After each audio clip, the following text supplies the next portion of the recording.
Cyber space की एक खास बात है, ये दुनिया में हर जगह है और सीमाएं या पाबंदियां इसको नहीं रोक सकती।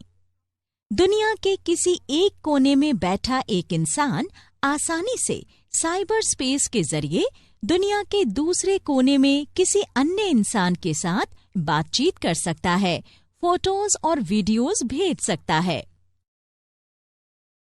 इसीलिए एक तरफ हम इंटरनेट कनेक्शन के जरिए साइबर स्पेस से जुड़कर जानकारी अदल बदल कर सकते हैं, तो वहीं साइबर स्पेस के बारे में ज्यादा जानकारी रखने वाला रुकावट डालने के लिए इसमें छेड़छाड़ कर सकता है। साइबर स्पेस में रुकावट बहुत खतरनाक हो सकती है, क्योंकि सभी तरह की जानकारी यहीं संग्रहित रहती हैं। अगर इन सूचनाओं से किसी तरह की छेड़छाड़ की जाए या इनका क्रम बिगाड़ दिया जाए, तो दुनिया के लिए बहुत बुरा होगा। इससे जानकारी का नुकसान होगा, ऑर्गेनाइजेशन से चोरी किए गए डेटा से व्यापार के बंद होने का डर रहेगा और साथ ही इससे राजनीति में भी अस्थिरता आएगी। इन्हीं सब वजहों से साइबर स्पेस को सुरक्षित रखना बहुत जरूरी है, ताकि किसी भी यूजर को इसके इस्तेमाल का नुकसान न उठाना पड़े। हालांकि ये इतना आसान काम नहीं है, क्योंकि कुछ इंटरनेट यूजर साइबर स्पेस में छेड़छाड़ कर किसी अन्य के व्यक्तिगत डेटा में घुसना चाहते हैं, ताकि वो उनकी जानकारी चोरी कर सकें या डेटा में रुकावट पैदा कर सकें।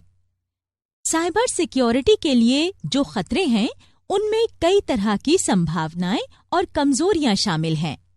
हालांकि साइबर सिक्योरिटी को सुरक्षित रखने के लिए हमें इन खतरों से बचना होगा, पर ऐसा करना बहुत मुश्किल और चुनौती भरा है। तो राजेश, अगर मैं अभी तुम्हें साइबर सिक्योरिटी के मुश्किल हिस्से के बारे में बताऊं, तो शायद ठीक से तुम्हारी समझ में ना आए। इसलिए साइबर सिक्योरिटी के बारे में ज्यादा जानने के लिए तुम पहले साइबर सिक्योरिटी की कुछ बुनियादी बातों को समझ लो।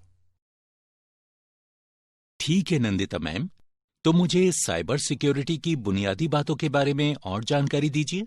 बिल्कुल राजेश, मूल बातें समझने के बाद तुम अन्य दूसरे ट्रेनिंग मॉड्यूल्स और व्यवहारिक पार्ट से अपनी जानकारी को और बढ़ा सकते हो। हाँ ठीक है, आगे बढ़ते हैं। हमारे कंप्यूटर पर हर वक्त थ्रेट का खतरा है, तो हमारे लिए ये जानना बेहद जरूरी है कि हम इन थ्रेट से खुद को कैसे बचा सकते हैं।